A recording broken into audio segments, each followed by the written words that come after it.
Okay, I'm going to start. Hello everyone, my name's Guy Davidson. I am going to talk to you today about abstraction, the true superpower of C++. HackCat01, that's where you can find me on Twitter for a little while yet. I'm just today opened up a Mastodon. I signed up to Mastodon. I have no idea what it is. I'm sure it's going to be great fun. But that's where I will also be shortly should Elon's folly come to fruition. So I'm the head of engineering practice at Creative Assembly. We make Total War, Alien Isolation, Halo Wars 2, all sorts of stuff. We're we're the United Kingdom's biggest and oldest game studio, to my knowledge. HackCat01. I'm the chair of BSI IST 5. What that means is I'm the king of programming languages in the UK, which is a really exciting way of describing quite a dull job. I'm a member of BSI IST 5-21, so anybody who's familiar with the process of standardization will know that BSI is the United Kingdom's standardization body, and 5-21 is the C++ panel, and I'm a voting member of the C++ Standard Committee. I'm a member of BAFTA, in case you've heard of that. That's quite fun. I get free games all the time because we vote on games, which it's worth the membership alone. I'm on the advisory board of IGI. This is Intelligent Games and Gaming Intelligence, a doctoral research program about artificial intelligence in games. I'm a STEM ambassador. So in the UK, we have this thing called the STEM ambassadors, where I go into schools and colleges and say, hey, engineering, it's brilliant, do that instead. I'm a co-founder of Hash Include. I'm wearing the t-shirt. You may have heard of Hash Include. If you haven't, go to the website, join in, make the community a nicer place to be. I'm a code of conduct hobbyist. I'm actually a code of conduct lead here and on 4 other C++ conferences. If anybody else feels like being a code of conduct lead, please relieve me of this burden. I just don't have time to go to all of these conferences. I'm a husband, father. I'm a singer, believe it or not. I sing with the Brighton Festival Chorus. I sang the Carmina Burana at the Royal Albert Hall earlier this year. That was great. Musician, actor, director, things I've done. Chef, Bombay, but beard wearer. Thank you for the beard representation here. Very, very good. And a cartoplect. Who knows what a cartoplect is? No, I made that word up. But you'll find out what it means in the fullness of time. I also wrote a book. I'm the co-author of Beautiful C++. Well, you're nodding. Have you read it? I have bought it. You've bought it. You've bought it. I applaud your honesty. Thank you. But do read it. Thank you. They're about the core guidelines, which you've probably heard of. If you haven't, you should probably find out, ideally, by buying this book. I co-authored it with Kate Gregory. She and I are taking it in turns to say how much the other did and how little they did. Kate saying, oh, Guy wrote the whole thing, I just stood on the sidelines. But actually, Kate, she devised it, and she reviewed it, and she gave close editing commentary. And she cheered me on, and she showed me that there is a lot more to writing a book than just writing the words. Writing a book is actually quite hard. It's a very hard thing to do on your own, and having somebody cheering you on is very helpful. Right, here's our agenda. We're going to talk about the nature of abstraction, C++ features that support abstraction, the art of working at the correct level of abstraction. This is a new talk style. It's a new delivery system for me, so I welcome feedback. And please ask questions throughout. Now, let's look at the nature of abstraction first. I'm going to start with a little etymology. So I asked a bunch of folk what they understood by the word abstraction, and got a big pile of rather varied answers. The Latin root of the word is trahere, which means to drag or pull, and it gives us words like tractor. Now, I appreciate I'm talking to a German audience. Tractor is an English word. It's a thing. You know what a tractor is? Great, okay. It also gives us the word subtract, which literally means to pull under, but more meaningfully it means to take from, as well as retract, which is to pull back, like you retract a statement. And we've got contract, which is to drag or draw together, and extract, which is to draw out. So extract and retract may seem quite similar. One of the confusions we have is the precise use of all of these prefixes, and when we come to abstract, which means to draw off from, or to draw away from, we might be grasping for a meaningful understanding of the word. And worse still, the word abstract is a noun, and it's an adjective, and it's a verb. Yay, English. Looking at nouns, an abstract can be a summary of a longer publication. You get an abstract at the front of a paper, for example, and it can be a theoretical way of looking at things, something that exists only in an idealized form. Used as an adjective, it can mean conceptual or ideal, and it can also mean, apparently, difficult to understand. Used as a verb, it means to summarize, okay? Or to extract by means of distillation, or to produce an abstraction. And after writing this presentation, I was left with the notion that to abstract means to form a conceptual summary. So, here's the word, plectere. This is a Latin word. It means to fold, or to twist, or to braid. We have words like simplex, which is a single fold. It's also a triangle. Monoplex is actually a synonym for this, as is uniplex. So, who'd like to hazard a guess at what a cartoplect is? It's a map folder. I'm very particular about folding maps. I don't know if you've ever handed a map to somebody and they've just and then given it back to you, and I'm so angry. No. The folds, look, you've got the big fold in the middle. It goes down there, and then you fold it. And well, it matters to me. Anyway, cartoplect. There's probably a similar word. Who folds clothes? No. Oh, no, some of you do fold clothes. Good. All right. That's excellent. I can't remember the Latin word for vestaplect or something like that for somebody who folds clothes. Now, duplex. So this is twofold. It also means two floors in a building, or two suites in an apartment, or two-way communication. This is probably what we're most used to for that word. And then we have complex, which means many-fold. And multiplex is multi-complex. It means comprising several interleaved parts. You know, complexity describes the idea of being unable to see the wood for the trees. Okay? Things are interleaved in ways which defy simple or simplex apprehension. But the result of all the folding and the complication is a new thing in itself. And I hope you can see that there is a relationship between abstraction and complexity. Okay? Abstraction seeks to draw away the essence, while complexity seeks to create new things by weaving together old things. And we need to cover the closely related concepts of encapsulation and information hiding, because these are often used interchangeably with the word abstraction, and usually this is at the cost of clarity. So encapsulation is the process of enclosing one or more things into a single entity. So confusingly, that entity is called an encapsulation. C++ offers a number of encapsulation mechanisms. The class is the most obvious. You take some data and some functions and you wrap them up in a pair of braces, and then you put class at the front, or struct, and an identifier. And of course, there's also enumeration. This takes a bunch of constants, wraps them up in a pair of braces, puts enum and an identifier at the front. I hope you can see a pattern emerging. Function definitions. They're a form of encapsulation. You take a bunch of instructions, wrap them up in a pair of braces, and you put an identifier and a pair of parentheses, and optionally some parameters, at the front. Okay? Namespace.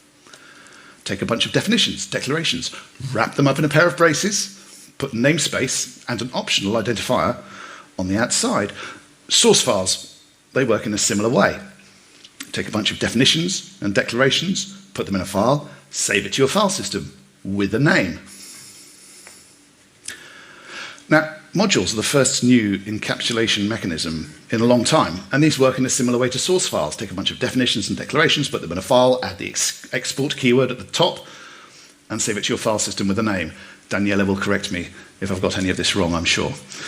Encapsulation is only part of the story, though, as anyone with any experience of modules will tell you, because all we've done in each of these examples is gathered things together and named them as a single entity. And if we're smart, we'll have gathered related things together. Now, information hiding, data hiding, is a more subtle activity. It requires you to make more careful decisions. So in addition to gathering, you've got to decide which items you're going to reveal to the outside world, okay, and which you're going to hide. And information hiding implies that some encapsulation is taking place. But encapsulation does not imply that information hiding is taking place. So they're two different things, encapsulation and information hiding. Some of the encapsulation mechanisms of C++ support information hiding.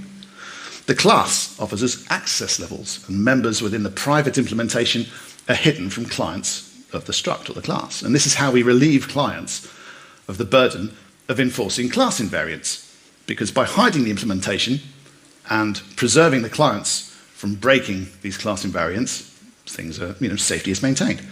The enumeration offers no information hiding.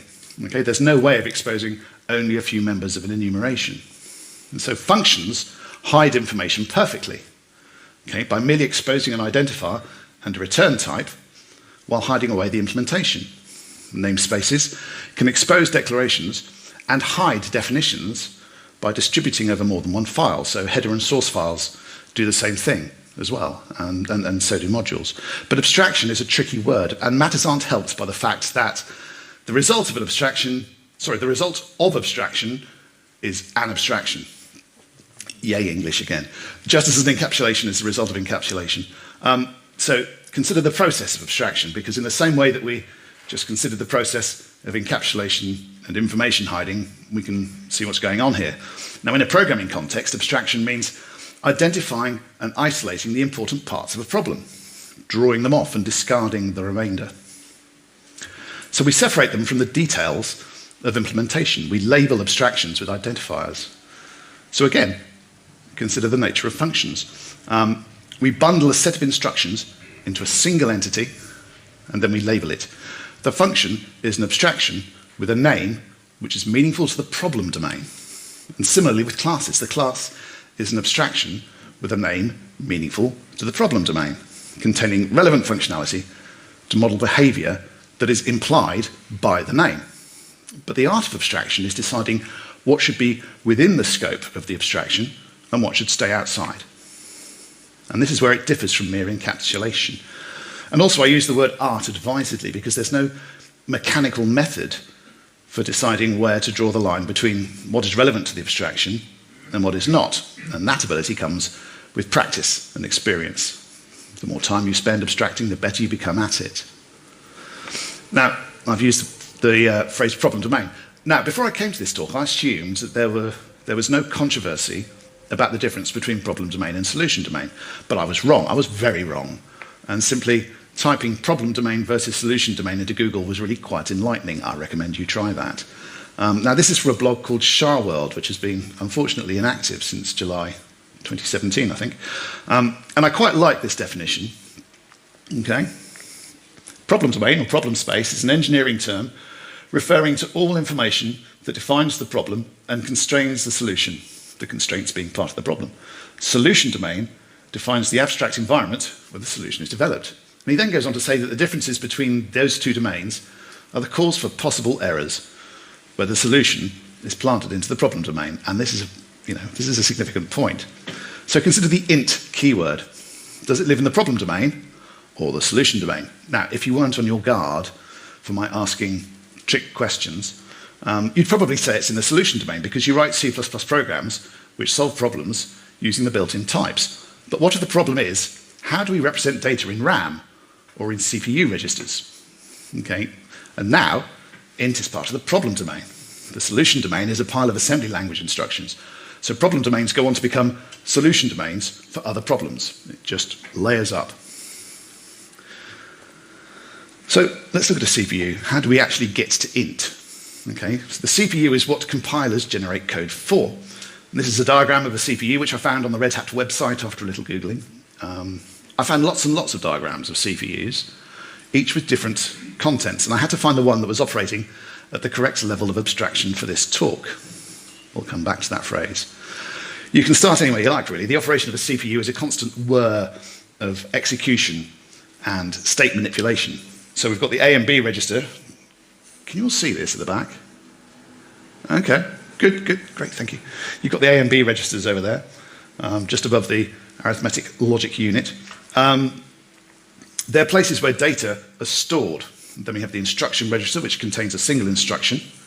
And there's two on this diagram, I'm not sure why.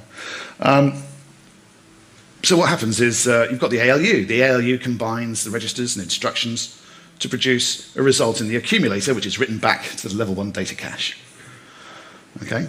It might be written to the instruction pointer because the instruction might be a jump, in which case the registers might contain the current instruction pointer and the relative jump size. The level 1 data cache can get written back to the next level data caches, and the instruction pointer then points to the next instruction to be executed, and the registers are populated from the data cache. Round and round and round we go. The cache might need to be refilled from somewhere else via the memory management unit. So this diagram is actually an abstraction of the silicon which makes up the CPU, the billions of transistors, the substrate manipulation, all of this really mind-bogglingly tricky stuff that processor manufacturers do inside their foundries can be represented by this diagram. Now, the important features are state and execution. Okay? State is inspected and manipulated via execution to yield new state. I don't want to sound like I'm overstating this, but the complexity of a CPU is tremendous, absolutely tremendous, increasingly so as the years go by. One thing this diagram lacks is the notion of multiple cores. We've just got one core operating here. Branch prediction and instruction look ahead, that's not represented on this diagram. Those concepts would complicate the diagram still further and make the abstraction harder to grasp. Now, when we look at the history of programming languages, they all involve state and transformation of state. The first language I learned was Atom Basic on an Acorn Atom. Anyone use an Acorn Atom? I'm not even remotely surprised that none of you have used an Acorn Atom. This was back in 1980, which is when I first started programming. Who here was not born in 1980? Great. Let the record show that was almost the entire room. Anyway, I moved on to Sinclair Basic on the ZX81 and then to Z80 assembly language. Anyone familiar with Z80? Well, no, yeah. Old people. Okay, great. And 68,000 assembly language. I moved on to that afterwards. Anyone done this? Yes, I need to talk to you afterwards. Anyone else? Yeah. A few of you. Almost modern. Sorry? Almost modern. It is almost modern. It was revolutionary. Honestly, I could go on for ages about the 68,000 processor, but that's another talk I have, which maybe I'll give you next year.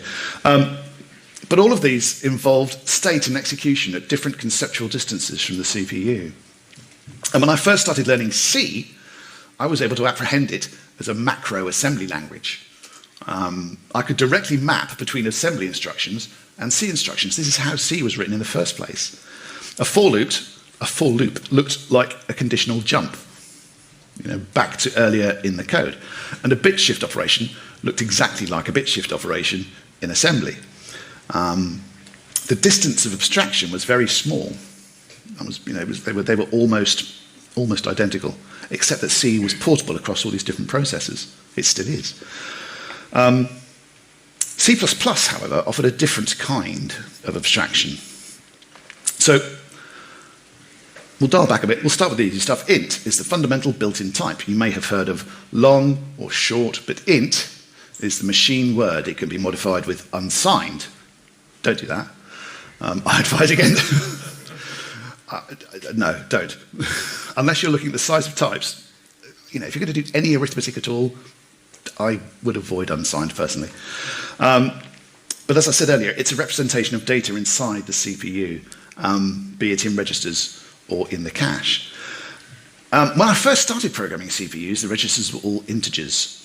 They were all integer registers, particularly on the ZX Spectrum. If you wanted to do any non-integer arithmetic, you had to go to a built-in ROM which used the RST28 instruction to launch a fiercely cunning postfix floating point calculator. It was a full-featured calculator in about, a couple of K of assembly language. It's extraordinary.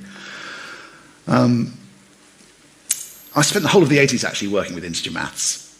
I worked in millimeters, which were precise enough for my purposes, and I first came across floating point arithmetic in Silicon with the advent of the Intel 80386. Anyone program one of those? Okay, don't be shy. All right, okay, good. Yeah. Arnie, really? Not sure. You're too young, surely. Actually, it wasn't the 386, it was the 387, which was a maths coprocessor that was attached to 386. And these two devices would work in parallel, and a cunning programmer would be able to work to much greater precision than fixed point arithmetic would allow. All right, who's heard of the Intel i486DX? Oh, more hands are going up as I'm going forward in time. The i486DX was an amazing processor. It was the first chip with an integrated mass coprocessor. So no longer were two parts needed. It wasn't an optional thing. If you were writing something targeting the 486, you knew that you had floating point registers. It was back in the 90s, PCs based on this processor were the gaming rigs. That was when gaming really hit PCs in a big way. And all of this narrative I'm sharing here is contained in the type float. Okay? With modern processors, there's a separate set of floating point registers. And the process is considerably simpler. When you use the float type, you're simply selecting one of these registers. Now, things start to get a little weird with bool. This type is for storing Boolean values, true or false. We all know about Boolean values. And it would not be unreasonable to assume that this type is represented by a single bit. However, that's not necessarily the case. A quick glance at some output from Compiler Explorer will reveal that it's an 8-bit type for MSVC and for GCC and for Clang, where 0 means false and everything else means true. And this might seem like quite a waste of bits. But the most efficient implementation requires those extra bits, because if we wanted to implement it as a single bit, that would introduce more complexity to the generated code. And if you've looked at bit fields, they're just monstrous code everywhere. It would diminish performance. So there's a trade-off to be made between size and speed for this particular abstraction. Char is a strange thing. It's a data type with a special purpose, dealing with text. So whereas int and float, and for that matter, unsigned int and double and long double can be seen as analogues of registers or cache data, char's got a little extra going on. It's used for storing elements of string literals. And when you type a pair of quotation marks and you put some text between them, that's the type being used. But there's a significant problem, because char is only 8 bits wide in the general case. And this width is not specified by C, but the implementers all choose 8 bits for the width of char. Now, as of version 14, Unicode has over 144,000 entries. And this means that char is not up to the job of representing the whole gamut of written human expression. Historically, characters 32 to 127 correspond to those in the 7-bit ASCII table, which forms the basic Latin Unicode character range. And straight away, you should detect a problem, because the use of the word Latin should alert you to the parochial nature of the choice of letters. But C doesn't care. C doesn't care. It was designed for use on Unix. It was a US project. The keyword char is just a hint to the expected use of the type. But as an abstraction for textual representation, it's woefully lacking. Now, the standard has added the type wchar_t for wide characters, which can be 32 or 16 bits wide, depending on your platform. Again, this is a loss for portability. Such string literals are prefixed with a capital L in the code. L stands for wide. I'd have chosen W, but L. Operating system vendors have tried to come up with solutions to improve the representations of text. Windows has API calls for choosing between ANSI and wide characters. And you can switch between them by choosing a preprocessor definition before including Windows.h. I'm a Windows programmer, that's what I know. The Unicode Consortium has catalogued a set of glyphs and provided a library for working with them. And C++ has, of course, inherited the char type and added char32_t and char16_t and char8_t for UTF-32, UTF-16, and UTF-8 character representation. It's not a great abstraction for text. So there's one more fundamental type. Anyone? Void, thank you. And I suppose stood null putter_t, which is the type of the null pointer literal. Anyway, so we have some abstractions for data on the processor. What about abstractions for execution? So this is the plain and simple function. It's easy to tell what it does. It has a meaningful name, square, which conveys that the parameter is going to be multiplied by itself. The name is clearer than the code. At least marginally, actually. I mean, you could say that square is potentially ambiguous as a name, because Square could mean multiply a number by itself, or form a square of a particular side length, or it could even be a test to see if a number is square, which returns us to the observation that naming is hard. You remember what I was saying? Wrap it up in a brace, stick a name at the front. That's the hard bit, sticking the name at the front. Identifying your abstraction is the most important part of forming an abstraction. But while C++ code is unambiguous and immediately apprehensible, the assembly code is not. There we are. Now, there was a time when C was a high-level language and assembly was a low-level language. And level here means level of abstraction. So programming in C allows programming at a higher level of abstraction than programming in assembly. Programming in C++ allows programming at a still higher level of abstraction. Nowadays, there are very few people write in x86 assembly language. Consumer chips, the latest generation of Intel chips are so full of bells and whistles to improve performance that it's a waste of time to go straight for assembly. It's a better idea to let the compiler optimize your code for you. Compilers know what they're doing. Compiler writers know what they're doing. Who was at Jonathan Muller's talk yesterday? It was a great talk. You missed a great talk. Jonathan Muller's talk was fabulous. You should watch it on the video. But at the end of the talk, he said, let the compiler work it out for you. He was absolutely right. Compiler writers spend their entire lives working out how all this stuff works. Forward declaration of functions is another form of hiding complexity. By simply stating that the function exists, you're advertising everything that the client needs to know. The client doesn't need to know how it's implemented. Okay? They do not need to see the implementation. They only need to know that it exists and that it does what the name of the function seems to imply, or what the accompanying documentation says it does, if it exists and it's correct and it's been maintained. But this is not the only form of abstraction available. A new facility in C++ is function overloading. So this allows you to reuse a function name. Okay? It's a form of polymorphism. The name is the important thing. The implementation is unimportant. And another way of viewing this is that the abstraction is independent of the type. It doesn't matter whether you're trying to square an integer or a floating point type. Square means the same thing. Now here's the question. What complexity does this hide? And I'm going to ask this question time and time again through this presentation, because that's what abstraction is doing. It's hiding complexity. So what complexity does overloading hide? Well, simply the type of the object being operated on. Okay? We are left with a pure name, and we can go still further. This is a generic function, making explicit that the algorithm is irrelevant to the type, hiding yet more complexity. The use of requires clauses can further refine the declaration to make clear what kinds of type can be passed in. Finally, we've got lambda expressions, which construct a closure, an unnamed function object capable of capturing variables in scope.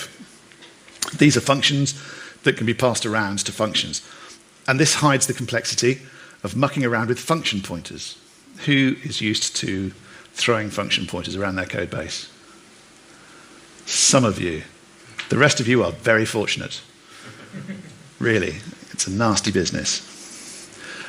Now, I said just now that programming in C++ allows programming at a still higher level of abstraction. So consider what it means to program at a high level of abstraction.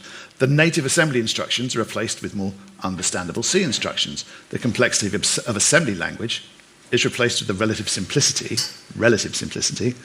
of C instructions. But what about C++? Is it actually an even higher level language? All right, this is a house. It's a struct, it's like a record in a database table. Okay? In C, a typical interface might look like this. Imagine it's the 90s. And this seems like a rather verbose way of modifying the members of the struct, given that you have a pointer to it in the first place. If you've read my book, who has read my book? Come on. Oh, lovely, thank you. Let the record show almost everyone has read it. I'm not telling you. But in the book, I talk about gets and setters. I hate the things. I really do.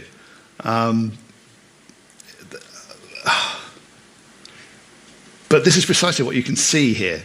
Now, you could always write a superior non-trivial interface like this, but it's also easy to turn this into an untidy API. You're still exposing the data to client interfaces, to client interference. Now, classes make things a lot easier, especially with some of the additional features of C++. Now, in a break with tradition, I've put the private interface at the top, so you can more easily observe what's going on. Now, one thing that C functions allow you to do is to abstract problem domain activity into the solution domain. But replacing getters and setters with nouns and verbs enables you to create more meaningful abstractions. And this is one of the things that makes C++ a higher level language. We can directly model abstractions from the problem domain.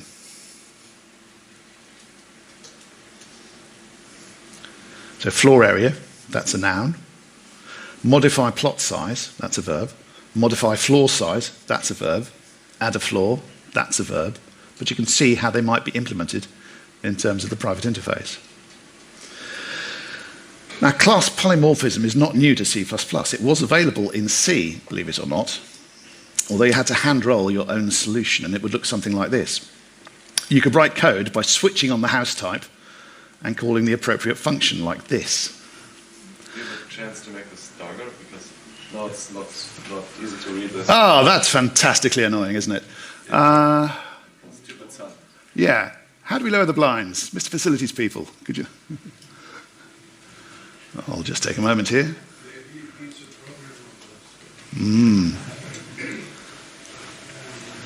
Does anybody have a large blanket who's prepared to stand in the window? Oh, look at this. It's like being in a... Oh, it's the future. It's the future. I feel like we're in a futuristic film of... but we've still got holes of light. All right. It's good enough. But you can see there, you switch on H-type, and then if it's a bungalow, you return false. If it's a villa, you can add a floor to a villa. You can't add a floor to a bungalow because it stops being a bungalow. But the thing is, you've got to manually ensure that you cover all cases. You'd have to ensure that if a new enumeration was added to house type, all places where the enumeration was used would have to consider it. You'd need to make sure that that took place. And that's a terrifically hard problem. It requires extremely disciplined behavior. Who knows? Who is working with a set of entirely disciplined engineers? Oh, gives a job. I'd love to work for you. Oh, that'd be great. But this sort of thing was widespread practice back in the early 90s, switching behavior on a type field in a struct. But now we have the virtual keyword. Now, I've restored the public interface to the top of the class declaration. The virtual keyword signals to the client that the function dispatch can be resolved at runtime.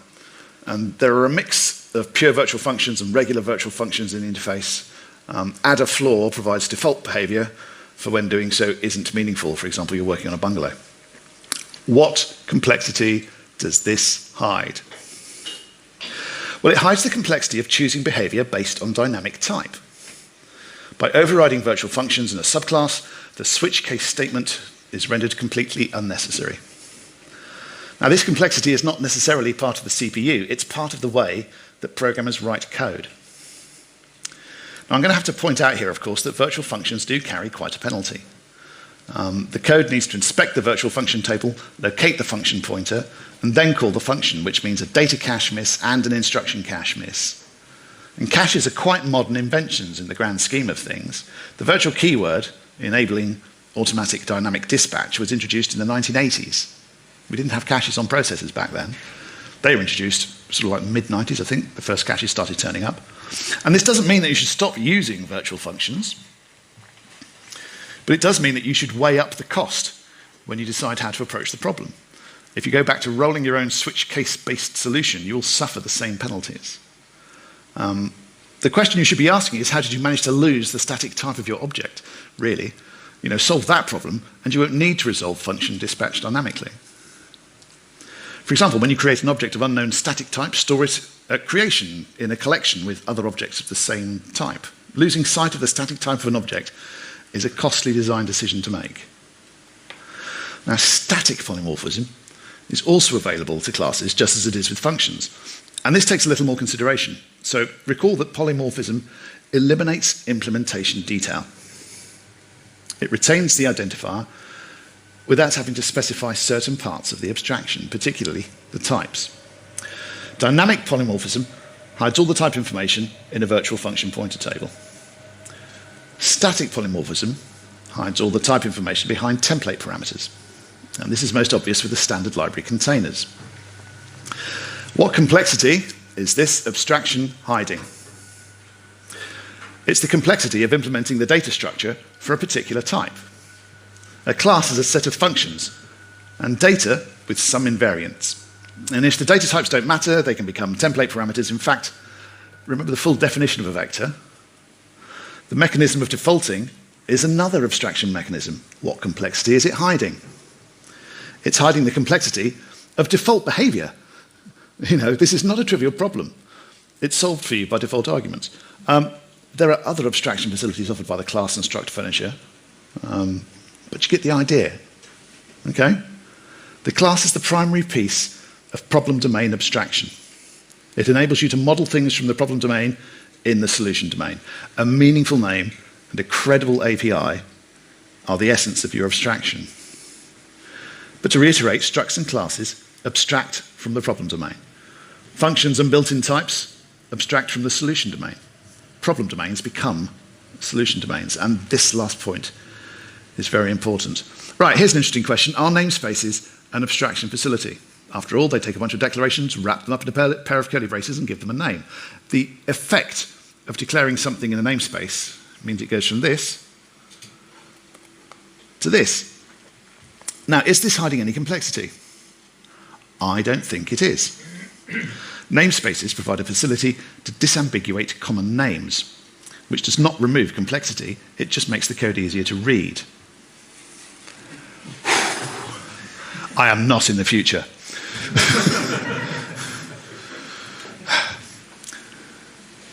Right, it makes the code easier to read. It increases the number of useful names that you can give to declarations. But it's not hiding any complexity. If anything, it's preventing complexity. Look at these two function names. Okay? It's quite usual to name abstractions by domain and then by abstraction so that you know whereabouts the things live and what they're for. And this is fine while your code base is reasonably small. But once you reach 1 million lines of code, that's not uncommon in game dev. Total War has about 15 million lines of code. But you're in danger of naming things like this. We have AI entity traversal loop, AI entity offensive loop, UI HUD animation loop.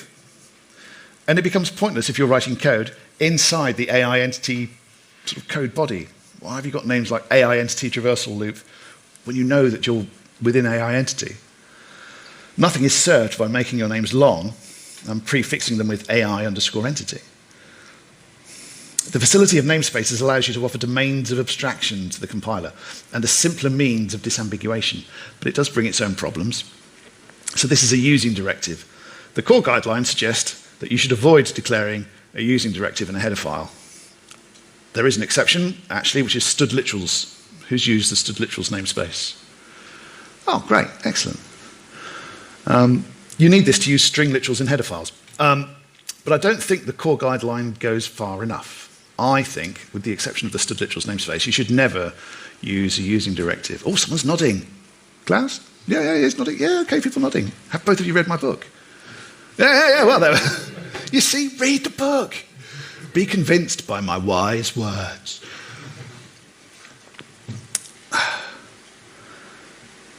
I devote actually a whole chapter of the book to why you shouldn't do this. I'm going to go over it. A using directive doesn't just introduce new symbols into the current scope. A using directive introduces new meanings into the scope, which is the lowest common ancestor of the current scope and the target namespace's own scope. And this can be really quite surprising. It becomes more surprising as a code base grows and acquires more namespaces. And you can so easily be caught off guard. I tell a story about our own version of CLAMP, which went very, very wrong when CLAMP was introduced into the standard. I advise against using directives, and nor is a namespace an abstraction facility, despite appearances. Libraries, on the other hand, are most definitely an abstraction facility, okay? In tandem with header files, they're the bread and butter of code reuse, really. Ever since C was a twinkle in Kernighan and Ritchie's eyes, we've had headers and libraries. It's a simple mechanism. There we are, hash include mystuff.h, int a equals mystuff, get an int. What's going on here is that the compiler parses the declarations in mystuff.h and uses that to inform the remainder of the translation unit.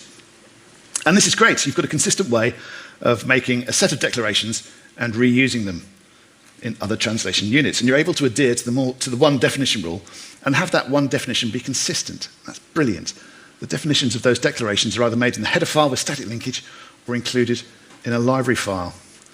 So there we are. mystuff.lib abstracts all the implementation complexity behind a simple header file. And we've been using this mechanism for a long time now, but it's not without its costs. Modules, the first new language level abstraction facility, consider the inclusion model. The problem it solves is ensuring identical redeclaration of types and functions by means of lexical substitution. When you type hash include matrix.h, for example, the preprocessor will hunt around for that file, open it, and add it to the stream of text for compilation. And it comes with a few problems. The mechanism used by the preprocessor to find the file is implementation defined. What works on one toolset may not work on another. The preprocessor is language agnostic, so it knows nothing about whether or not the code is correct during inclusion, potentially burning up valuable time before the compiler gets to it and tells you that it's malformed. It relies on the linker to provide the definitions for these declarations, which again knows nothing about compilation. The inclusion model attempts to solve the problem of code reuse without using the compiler at all. This means that opportunities for optimization are lost, and we can and must do better into modules.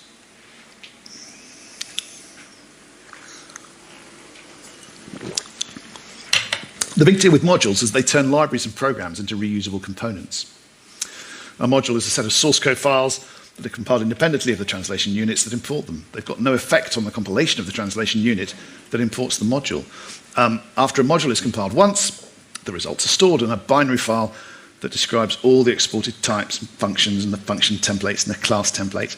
And the compiler can process the file much faster than a header file, as Daniela showed us marvelously this morning. And the compiler can reuse it every place where the module is imported in a project. Proposing modules came with a big pile of problems to solve, though. What you do about preprocessor symbols or argument-dependent lookup. It took a long time to answer these questions. I won't go into the results, but here's what a module looks like. There we are. First line informs us that we're declaring a module. And the second line imports IOStream. It doesn't include it, it imports it. And when the compiler imports IOStream, it will see that it's not a module, since it doesn't contain an export keyword. And the third line actually defines something, a function called hello, and marks it for export into the module defined by this source file. And here's how we consume it. Rather than include hello world, we import it. Otherwise, it looks quite familiar. The source file main.cpp is importing a definition, a void function called hello, and calling it. I'm not an implementer, those folks are amazing, I just write games. But I'd like to think that my mental model of the inclusion process is not too far from the import process. I imagine that when I hit build in my IDE, the dependency scanner will look at the modules and build them first if necessary, and then simply add them to the compilation stream as requested by the import declaration.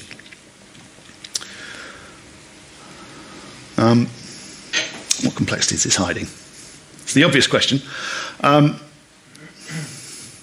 Particularly, though, where we were using the preprocessor and the linker to enable the reuse of code, with all the problems that brings, we're now doing it within the compiler itself, with much finer-grained control available. So we've migrated from encapsulation to abstraction. Now, you might think that this means the end of the linker, or at the very least the librarian, but there are some considerations because, for example, with Microsoft's compiler, a module and the code that consumes it must be compiled with the same compiler options. And also, if you want to consume the C++ standard library as modules, you must compile your program like this. Standard stack unwinding, and the DLL version of the standard library. Now, stack unwinding is an expensive feature to add to your program, and not one that I'm inclined to use in game development. Okay? Now, I imagine you're all aware of this picture. This is the OSI model. the open systems interconnect model. But these are levels of abstraction. At the bottom, you've got the physical layer, which is, the hardware, the soldering iron stuff, and then you've got the data link layer. Basically, each of these works on what's before. The lower layer wraps stuff up and then hides a very minimal representation of it. Sorry, it exposes a very minimal representation of it to the layer above. If you're familiar with this, you'll understand how there is, the network layer is really quite complicated indeed, but we don't need to know about that if all we're doing is working at the transport layer. I don't even work at the transport layer. My coding starts at the session layer, so I don't need to know about any of this stuff below that. It's a masterclass in hiding complexity. More concretely, let's look at a file parser for command line options. I'm running out of time here, so I'm going to race through this. So imagine that I want to read some options from an options file. They're declared as key value pairs. Now, when I started writing this, there were only a dozen possible options, but being a smart engineer, I create a separate function for parsing. So I'm not going to call it parse options file. I'm going to call it parse options file. It'll take a file name, and I'll pull out the command line, and if none is declared, I will not call the function. So the function body is simple. Open the file, read each option line by line, update the state appropriately until we reach the end of the file. I think that's quite simple. I hope you all think so too. And it's great because I can easily add new options in one place and withdraw old options without any hassle. And if the file contains invalid options, I can just notify the user in the final else declaration. Now, what happened to me when I actually started doing this? And this was back in 2005 when we started the third version of the Total War codebase. A new option is defined whose value could be several words. And that's fine. I just read until the end of the line. And so I'll create a 500 character buffer and I'll make a string from it like that.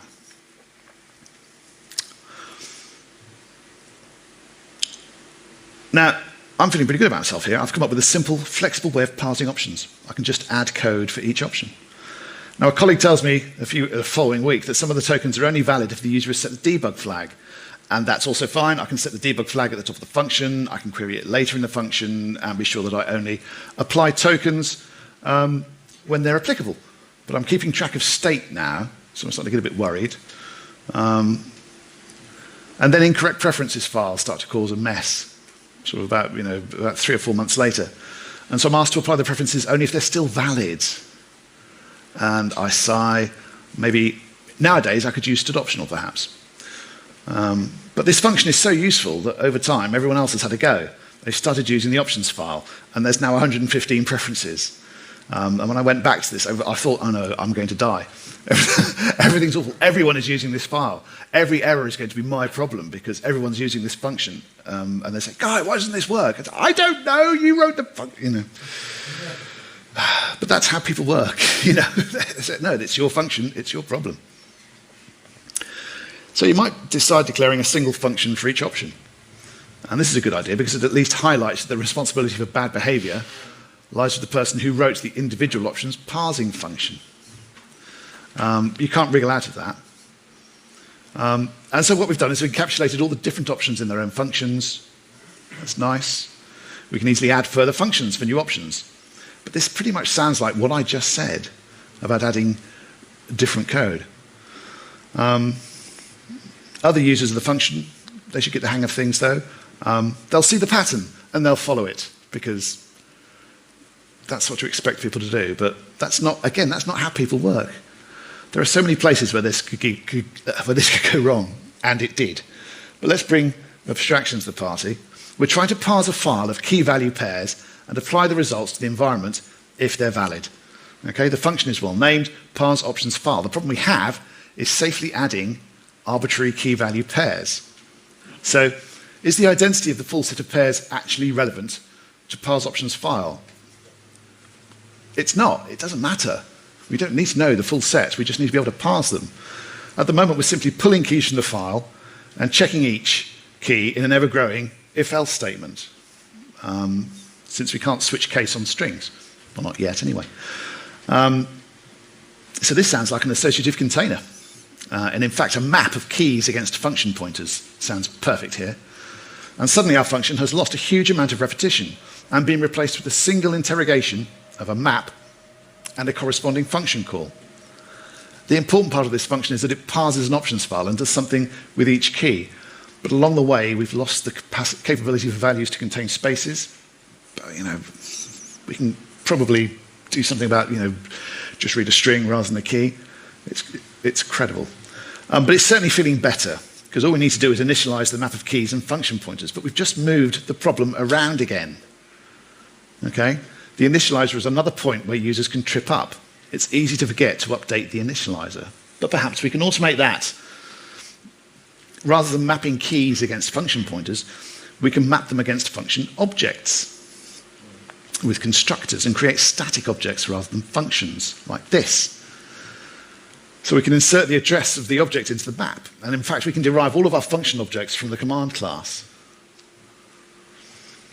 So now we've got a base class. We can add a validation function to the base class. We can perform a validation pass. We can have a commit pass. Abstraction has carefully separated the options from the parsing function. So parse options file is like the session layer and the presentation layer in the OSI model, where the individual classes are like the application layer. But if parse options file is like the session layer and the presentation layer, does that imply that more abstraction is available? It does. Why would I ask this question? Because although we're parsing an options file, we're actually only reading a series of characters. They don't have to come from a file. They could come from the command line itself. So we should rename the function parse options and change the input parameter to an iStream. So here we are, taking a stream, pulling out the key and value, invoking the matching option. And as a bonus, if we don't find an option, we can decide it's a file name, and then open up that file, and then recurse into the function again. We get batch files for free. In fact, why are we even pulling out the value? If we tell the commands to take a stream rather than a value, then the command can worry about extracting multiple values. In fact, now that we have separate function objects for each key, we're not limited to initializing data. We can treat each key as a command, and suddenly we've got a basic scripting facility, all through judicious use of abstraction. So at the start of this example, the engineer had to extend a function in an unbounded fashion. But now all they need to do is derive a new class from command and override validate and commit. So we've moved from a single, potentially enormous parsing function to a small bounded function and a dictionary of parsing objects. We've gained command line parsing at very little cost as an added extra. And this is all achieved by considering what's relevant to which part of the problem. What started life as a messy construct has become a clean and easily maintainable scripting facility with bonus content. We all win, everyone wins. So let's consider the things that we did here to make this code better. The function was reduced in size, so one sign of abstraction leakage is a massive function that tries to do everything. Finding abstractions is a great moment because it refines both your problem space and your solution space.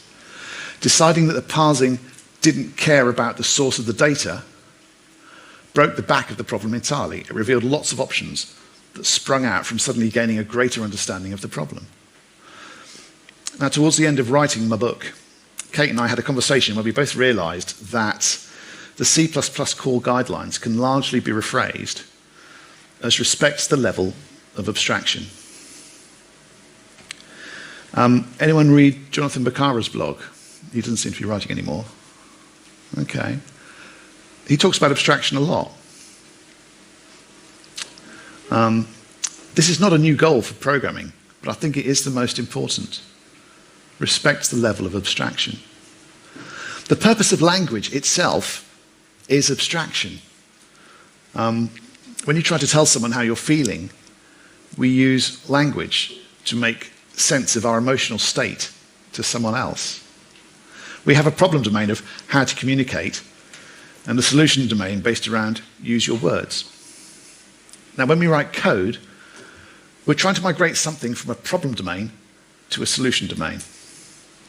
And the reason abstraction is C++'s superpower is because it has such a rich and increasing set of abstraction facilities available to it that can be used to migrate problems to the solution domain of C++. That's why abstraction is the true superpower of C++. Thank you.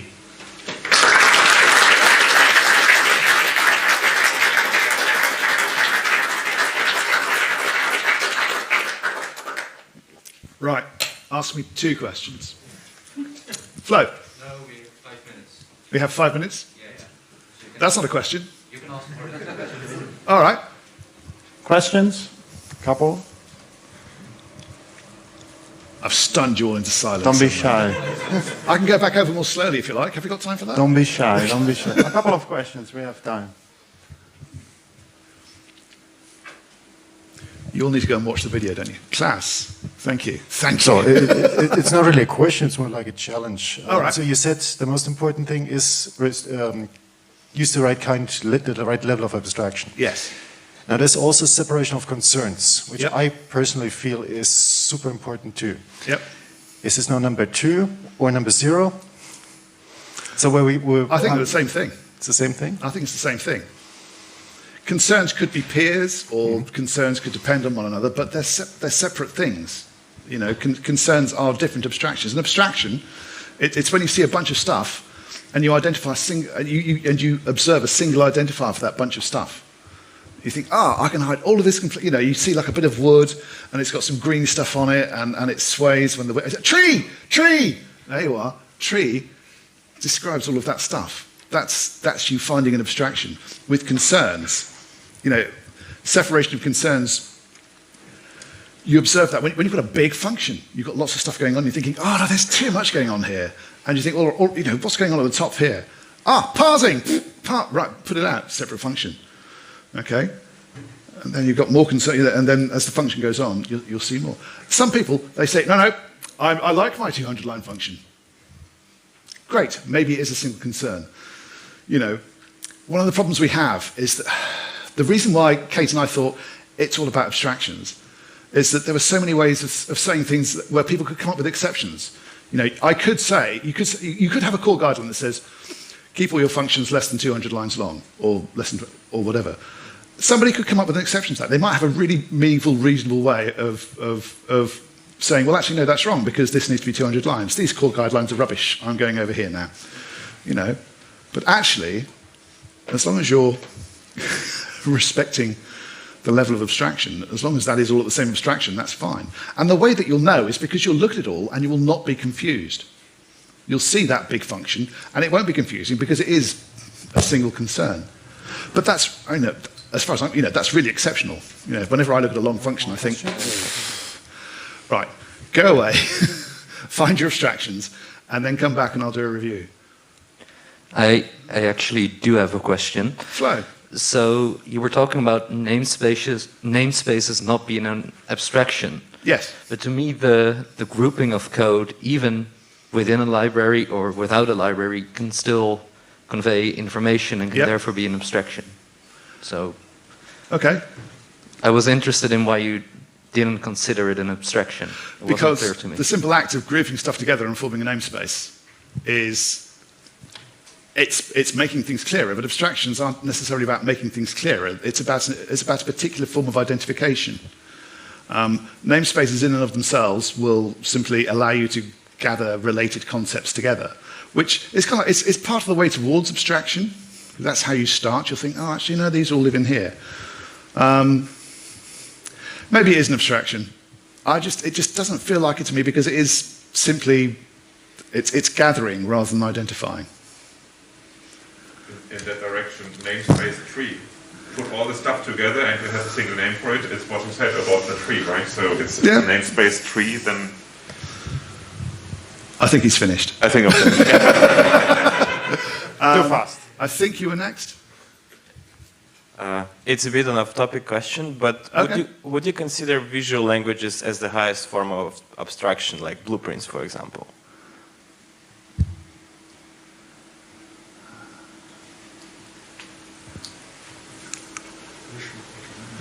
No. I wouldn't, because I don't think there is such a thing as the highest form of abstraction. I think that when you're making abstractions, like I said, you're taking something from a problem domain and putting it into a solution domain, and that solution domain becomes a new problem domain. It's all the way down. Abstraction's all the way down. Blueprints are, I've read about them, they look pretty good. And I suppose as far as programming is concerned, they are very high. I mean, I was using what were called 4GLs back in the 90s, fourth generation languages. I think they were a bit of a dead end, actually, because it constrained the way that you could express your abstractions. But yeah, I think the abstraction never stops. Complexity will always emerge. Hello. Hello. My question is about your advice for avoiding using namespace directives. Yes. And I wanted to clarify, is that also for tight scopes, like within a function, or maybe even the advice is avoid using directives at non-local scopes. Non-local scope, okay. Thank you. Because you know when you're putting a using directive inside a local scope, you know what you're getting into. Yeah. As long as your scope is narrow. I mean, again, if you've got using directives at anything other than the narrowest of scopes are fraught with danger. Absolutely. Thank you. I think we can stop. Thanks, Guy. Okay, thank you very much. Thank you for coming.